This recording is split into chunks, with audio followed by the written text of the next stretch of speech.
Olá, meu nome é Jorge Guerra Pires, eu sou doutor em Engenharia da Informação e eu sou escritor de livros geralmente focado em pensamento crítico e ceticismo. Neste podcast, que é chamado de Estudos Bíblicos para Ateus, eu gostaria de discutir a Bíblia de várias perspectivas sempre cética. É extremamente irônico, né, um podcast se chamar Estudos Bíblicos para Ateus, né? Isso, na verdade, como eu abordo nos meus livros, vem de uma visão equivocada, um estereótipo de que somente os crentes se interessam pela Bíblia, o que é um estereótipo falso, né?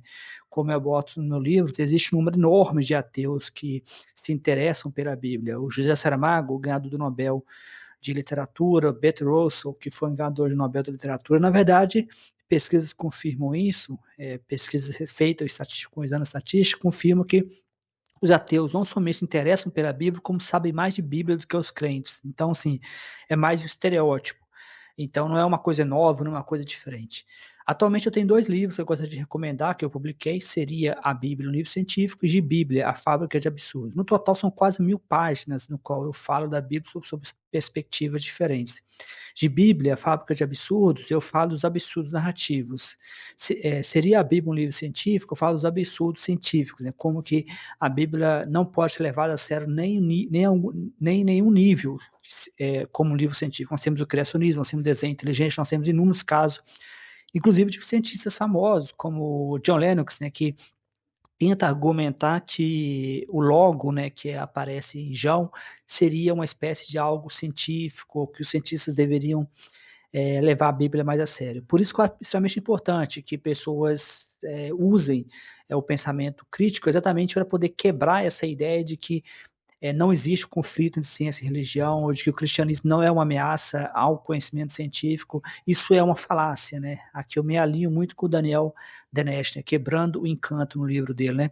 Nós vamos quebrar esse encanto. Então, no mais é isso. Eu espero que vocês aproveitem o episódio do podcast.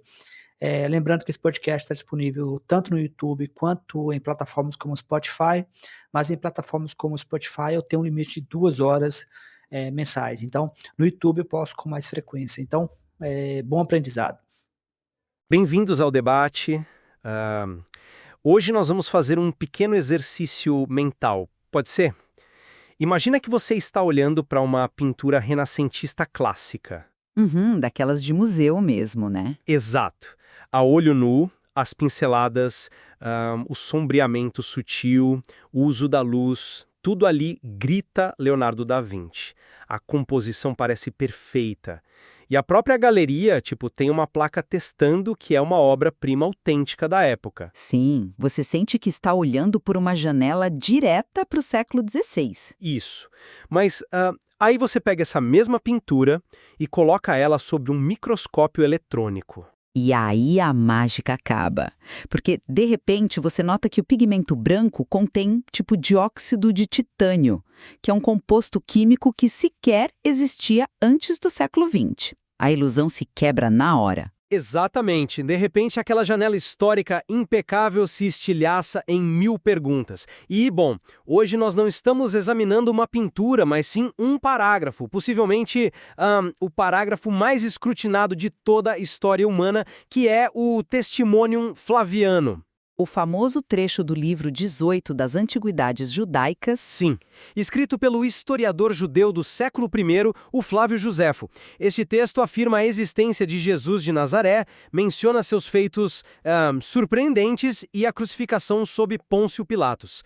E a nossa pergunta central hoje é bem direta. O Testimonium Flavianum é um registro histórico autêntico, feito por um judeu do século I com acesso a fontes independentes, ou trata-se de uma falsificação piedosa inserida posteriormente por autores cristãos? É uma encruzilhada fundamental na historiografia, e eu vou defender aqui que a análise estilística, gramatical e discursiva prova conclusivamente que este texto é uma interpolação cristã, ou seja, um corpo estranho inserido muito depois da morte de Josefo.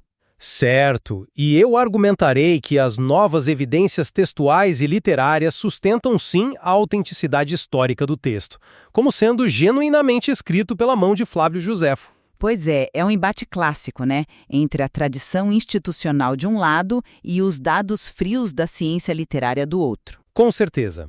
E vamos mergulhar direto nisso, começando pela perspectiva que eu defendo. Ela tem como alicerce o recente e monumental livro de T.C. Schmid, o Josephus and Jesus, publicado pela respeitadíssima Oxford University Press. Um peso pesado, sem dúvida. Sim, bastante. O Schmidt demonstra de forma exaustiva que o texto é genuíno. A passagem oferece uma perspectiva que, se for lida no grego original e no seu devido contexto, é neutra ou até levemente sarcástica, vinda de um historiador não cristão observando um movimento marginal na Judéia. Uhum. E é crucial notar que esta não é uma posição isolada de um estudioso solitário, sabe? Ela é endossada por figuras de peso institucional gigantesco. Jack Tunnels, em Princeton, o Harold Ettridge, em Yale, a Annette Yoshiko Reed, em Harvard, e o Peter Williams, em Cambridge. É um verdadeiro quem é quem da academia, né? Exatamente. Todos eles atestam que o Schmidt traz uma análise histórica muito sofisticada. O texto de Joséfo relata que a tribo dos cristãos não se extinguiu, atestando de forma independente a historicidade do movimento de Jesus fora da Bíblia. Estamos falando tipo do santo graal da historiografia antiga, uma corroboração secular escrita por um homem que viveu na mesma região e no mesmo século em que o cristianismo nasceu. Olha, eu entendo perfeitamente o apelo dessa visão. Mas acho que a gente precisa separar o prestígio dessas instituições de elite da frieza implacável dos dados materiais, sabe? Como assim? É que a premissa do Schmidt simplesmente colapsa sob a lente da metodologia acadêmica rigorosa. Apoiando-me no trabalho meticuloso de pesquisadores como Richard Carrier, Ken Olson, Paul Hopper e o G.J. Goldberg, a posição que eu defendo aqui é que o texto viola inteiramente a gramática, o discurso e o vocabulário padrão do Flávio Joséfo. Você diz na microanálise do texto. Sim, quando a gente aplica aquele microscópio eletrônico que mencionamos no início, que na literatura a gente chama de estilometria. Em vez de encontrarmos um registro independente do século I, as evidências revelam que o texto é um espelho quase perfeito do estilo literário de um outro cara, o historiador cristão Eusébio de Cesareia, que escreveu no século IV. Século IV. Isso. E, além disso, é uma paráfrase clara do Evangelho de Lucas. Então, não é um relato secular independente. É o equivalente literário de um artefato cristão tardio enxertado no meio de um manuscrito antigo. Bom, já que você mencionou a estilometria, vamos fazer disso o nosso ponto de partida. A famosa frase, 10.000 outras coisas.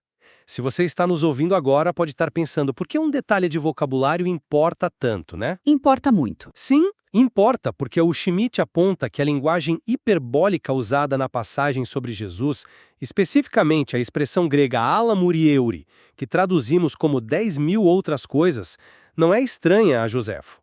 Ele relata no texto que os profetas previram 10.000 outras coisas maravilhosas sobre Jesus. Uhum. E Joséfo utiliza essa exata hipérbole em outras partes de sua vasta obra. É como identificar a impressão digital de um autor em uma cena de crime. Se as peculiaridades da linguagem estão lá e coincidem com o que sabemos dele, não podemos ignorar que a mão de Joséfo escreveu isso. Olha, eu adoraria concordar com essa analogia da impressão digital. Mas se a gente olhar com bastante cuidado, o resultado da perícia aponta para outro suspeito. É mesmo? Deixa eu explicar como a estilometria funciona de verdade aqui, me baseando nos dados do pesquisador Ken Olson. Quando um autor escreve, ele geralmente está muito consciente das palavras principais que escolhe, sabe? Os substantivos, os adjetivos mais fortes. Claro, o vocabulário principal. Exato. Mas ele não presta atenção nas palavras pequenas, as mais chatas, tipo as conjunções, as preposições, os conectivos. É bem aí que os hábitos inconscientes de escrita vivem.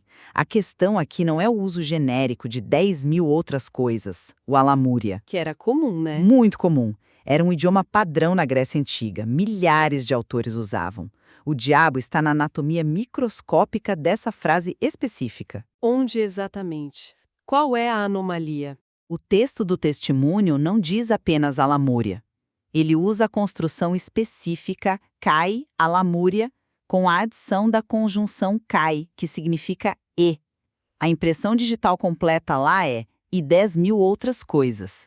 E o Joséfo nunca, em todos os seus extensos volumes, usa essa forma exata. Sério? Nenhuma vez? Nenhuma. Quando Joséfo quer dizer e 10.000 outras coisas, o hábito inconsciente dele é usar a partícula T como conectivo, ou inserir a hipérbole de uma forma sintática completamente diferente na frase. Espera, você está me dizendo que, de todos os milhares de escritos de Joséfo, ele nunca usou a combinação Kai a Lamúria? 0 vezes. A polícia estilométrica olhou para essa digital e simplesmente não deu match com o Joséfo. Mas sabe quem amava e usava essa construção exata, repetidas vezes? Deixe-me adivinhar. Eusébio. Ele mesmo. Aquele que repetiu Kai a Lamúria mais de 8 vezes em suas próprias obras, mantendo a estrutura gramatical idêntica à do Testemunho, Eusébio de Cesareia. Então, pegando a sua própria analogia, a impressão digital está lá, com certeza. Mas o principal suspeito de ter falsificado a passagem, o Eusébio, é o verdadeiro dono dela. Eu admito que é um dado forte. Mas a gente não pode esquecer de um detalhe crucial sobre como a história era escrita na antiguidade, né? Autores antigos não eram algoritmos de computador que produziam sentenças perfeitamente uniformes durante toda a vida. Eles variavam seu estilo. Sim, havia variação. Eles se adaptavam ao assunto, eles envelheciam e, acima de tudo, eles usavam amanuenses. Os escribas, né? Secretários literários. Exatamente, os secretários. Joséfo tinha assistentes que o ajudavam a redigir em grego, já que a língua nativa dele era o aramaico. Então, encontrar uma variação na conjunção, tipo um K em vez de um T em um determinado dia de trabalho, é algo perfeitamente humano. A intenção é continuar lançando os próximos volumes. A Revolução Ateísta, a ideia inicial, eu já estou com o rascunho pronto, né? Eu já tenho um rascunho mais ou menos ali, né? A rascunho tem mais de 700 páginas, então assim, a intenção seria falar de todos os assuntos de ateísmo, né? Moralidade, comunicação não violenta, que é uma coisa que a gente falou na live com o Bruno Goulart aqui, né? A comunicação não violenta como uma espécie de base moral para o ateísmo, né? Você pensar em uma base moral para o ateísmo como espectro, né? Ou seja, como várias formas do ateu encontrar uma espécie de base moral, né? Que não seja baseado na religião, no cristianismo.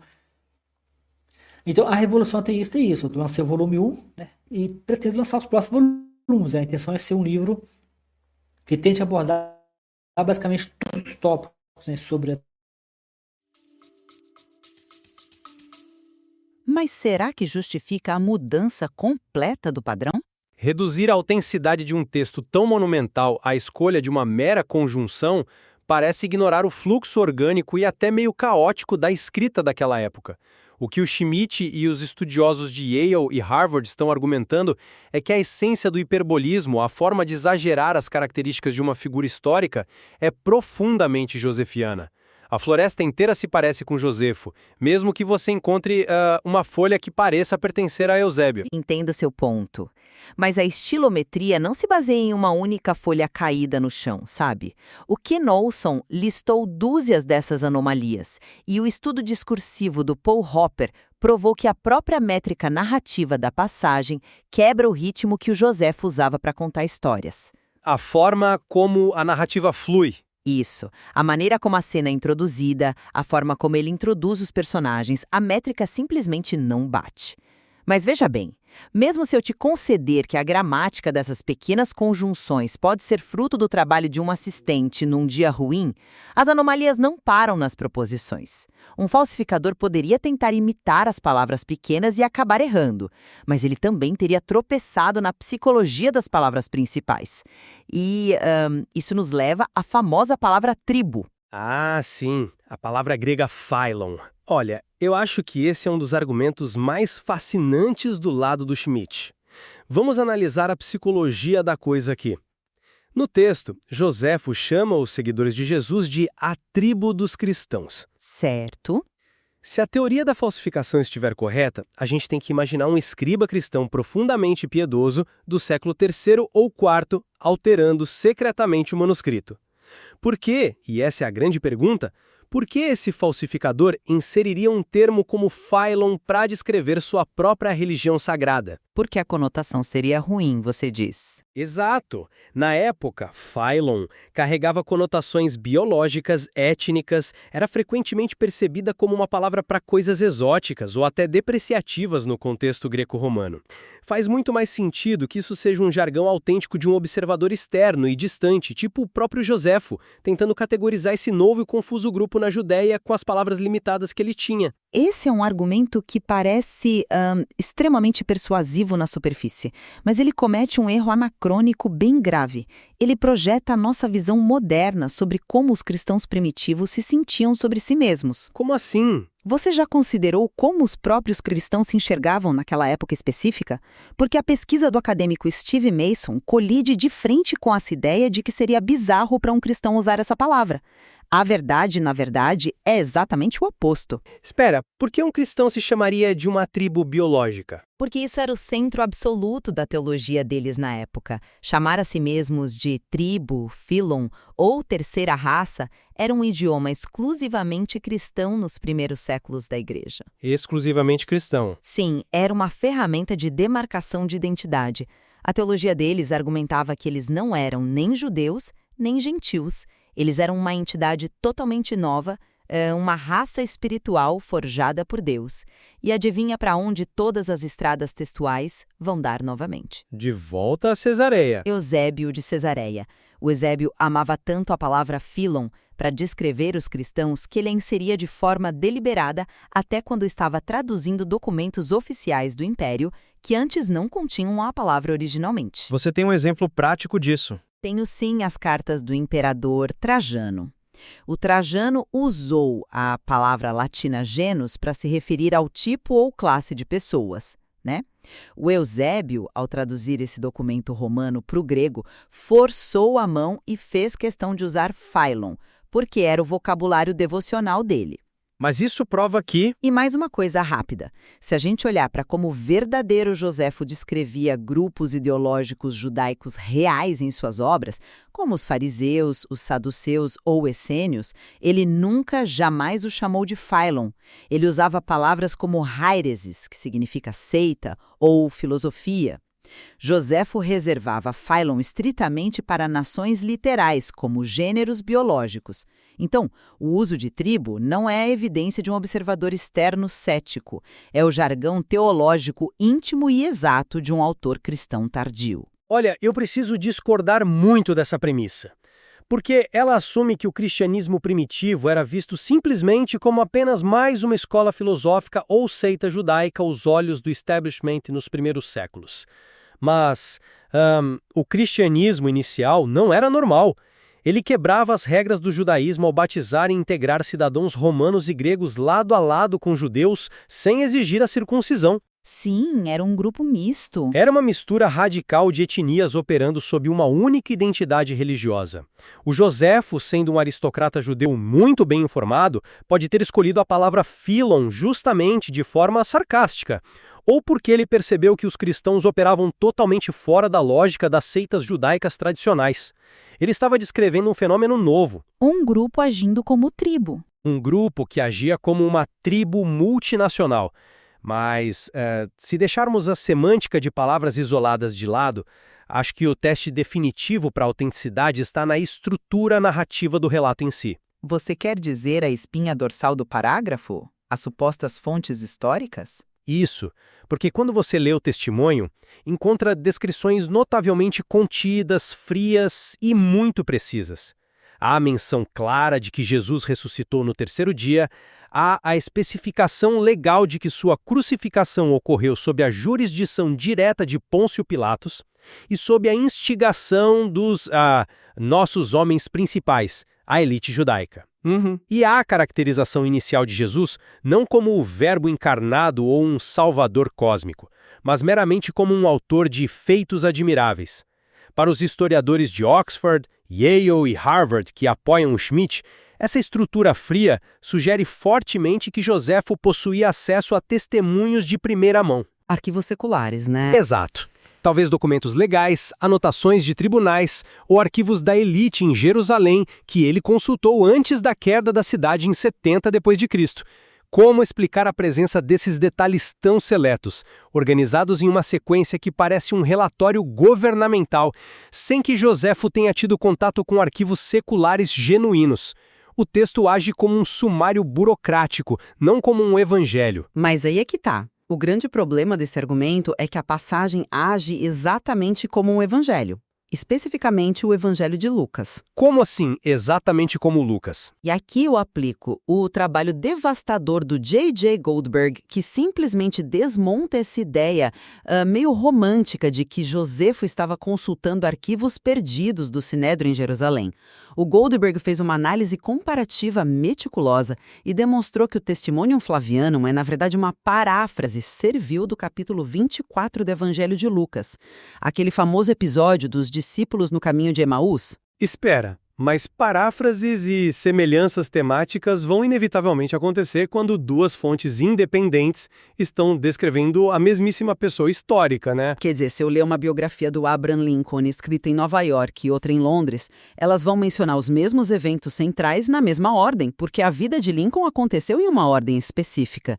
Isso não anula a independência das fontes. Claro, se estivermos falando dos marcos de uma vida inteira.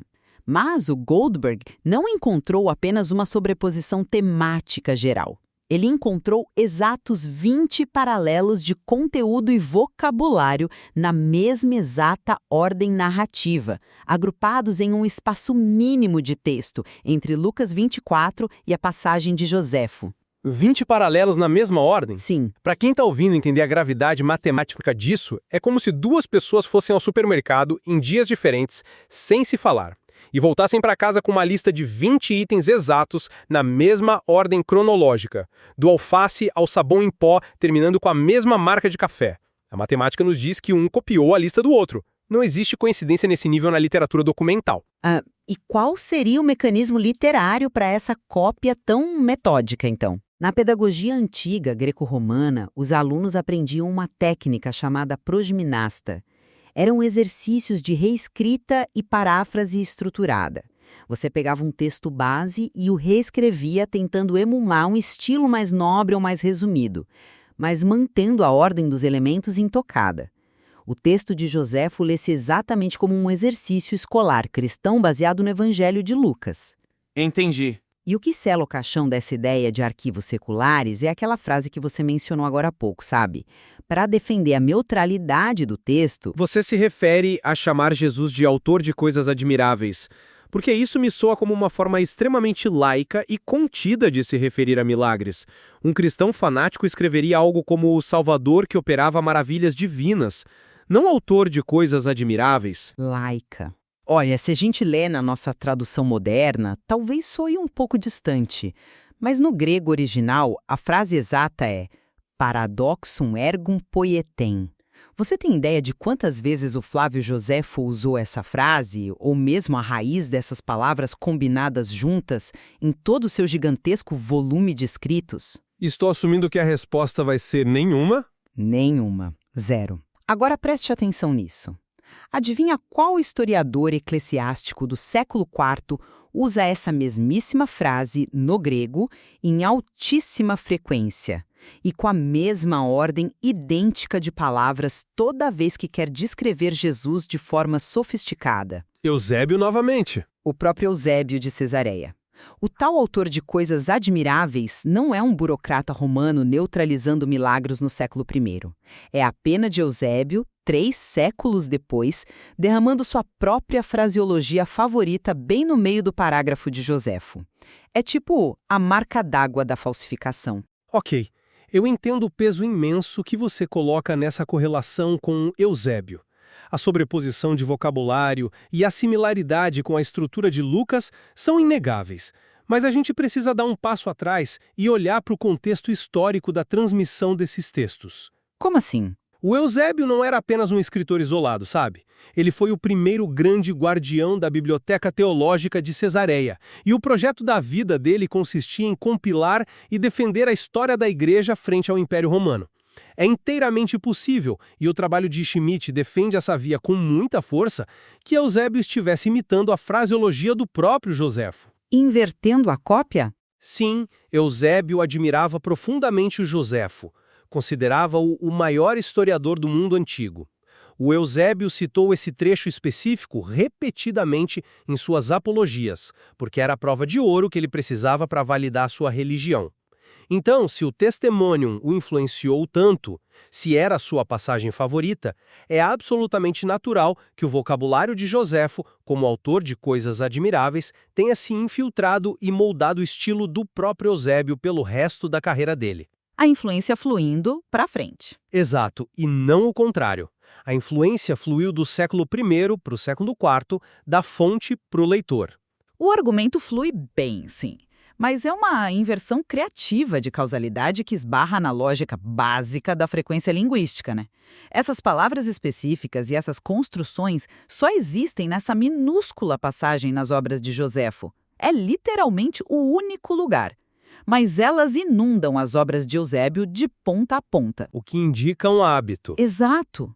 Por que Eusébio ficaria obcecado a ponto de internalizar como um tique literário profundo por uma combinação gramatical que o seu suposto ídolo literário usou apenas uma única vez em toda a vida?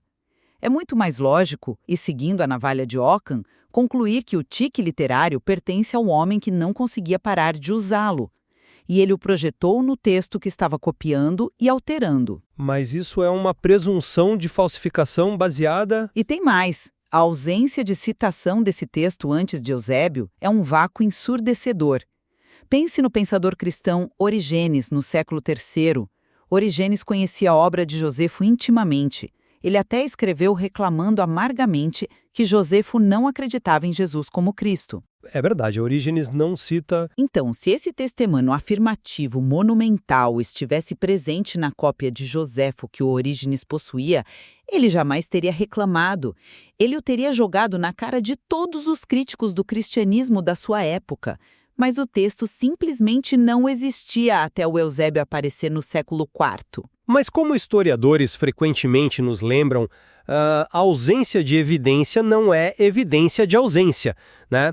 Orígenes pode simplesmente não ter tido acesso a uma cópia completa com essa passagem intacta no momento em que ele escrevia. É uma possibilidade. Ou talvez ele achasse que citar o endosso morno de um judeu aristocrático que não se converteu não seria persuasivo o suficiente para o seu argumento polêmico específico na época. E, caminhando para a nossa conclusão, eu acredito que precisamos olhar para a imagem completa do que temos em mãos, não apenas para as manchas de tinta individuais no pigmento da tela, sabe? E como você resumiria essa imagem completa do seu lado? Eu diria que há uma razão muito sólida pela qual acadêmicos notáveis de instituições de elite como Oxford, Cambridge, Yale e Harvard continuam a apoiar vigorosamente a autenticidade proposta por Schmidt. Eles enxergam que, sob as aparentes anomalias de sintaxe que a estilometria tenta levantar, pulsa um núcleo histórico irrefutável. O cerne da narrativa. Exato. As pequenas variações gramaticais, o uso de conectivos diferentes ou a escolha atípica de palavras como phylon podem muito bem ser traços da ironia cortante de Joséfo, podem ser reflexos de sua confusão genuína sobre um movimento incipiente que estava misturando raças ou simplesmente o resultado de um dia de trabalho menos refinado com seus escribas em Roma. A conexão vital com o século I, com a Jerusalém de antes da Guerra Romana, sobrevive a esse escrutínio. Essa passagem continua ancorando o alvorecer do cristianismo não apenas no campo da fé, mas na realidade dura e documentada do Império Romano. Bom, e resumindo o que os dados literários nos dizem do outro lado, eu diria que a ciência moderna da análise textual não nos permite o luxo de ignorar a física das palavras só porque a conclusão tradicional é reconfortante. Claro. As evidências materiais e microscópicas levantadas de forma tão exaustiva por Carrier, Olson, Hopper, Mason e Goldberg não são meros detalhes irritantes ou deslizes de um escriba apressado.